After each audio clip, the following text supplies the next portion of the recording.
సర్వఫలప్రదః. ఒకసారి కృష్ణుడు వాళ్ళ ఇంటికి రేగుపళ్ళు అమ్మే ఆవిడ వచ్చింది.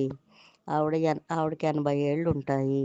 అప్పుడు రేగుపళ్ళు వచ్చిన ఆవిడకి, అమ్మ రేగుపళ్ళు ఆవిడ వచ్చిందని చెప్పి, అమ్మ నాకు రేగుపళ్ళు కావాలి కొనుక్కోనా అంటే, ఇంట్లో ధాన్యం ఉన్నాయి కదా అవి పట్టుకెళ్ళి ఆవిడకిచ్చి పళ్ళు తెచ్చుకో అని చెప్తుంది యశోదమ్మ.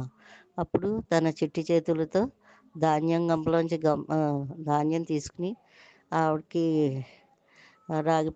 రేగిపళ్ళు అమ్మే ఆవిడ దగ్గరికి వెళ్ళి ఆ రేగిపళ్ళ గంపలో పోస్తాడు. ఈ లోపల దారమ్మట అన్నీ పోయినాయి. 4 గింజలే ఉన్నాయి కృష్ణుడి చేతిలో.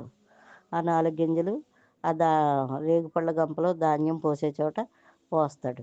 అవి 4 అని, పోనీలే నిన్ను చూస్తే నాకు మైమరిపు వస్తుంది, నాకు ఇంతకంటే ఏం కావాలి, చాలు అని చెప్పి కృష్ణుడి చేతిలో ఆ రేగిపళ్ళు పెట్టి, మిగతా రేగిపళ్ళన్నీ పెద్ద గంప నిండా తెచ్చిన రేగిపళ్ళన్నీ, కృష్ణ ఈ నువ్వే తిను, చాలా తియ్యగా ఉన్నాయి, చాలా బాగుంటాయి ఈ ఇవి అని చెప్పేసి ఆ అరుగు మీద అంతా దిమ్మరించి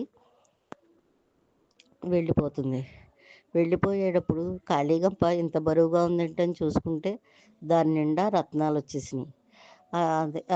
ఆ రత్నాలు మోయడానికి గంప ఎత్తుదామని చూస్తే తను మారిపోయింది. 25 ఏళ్ల మనిషిలా మారిపోయింది.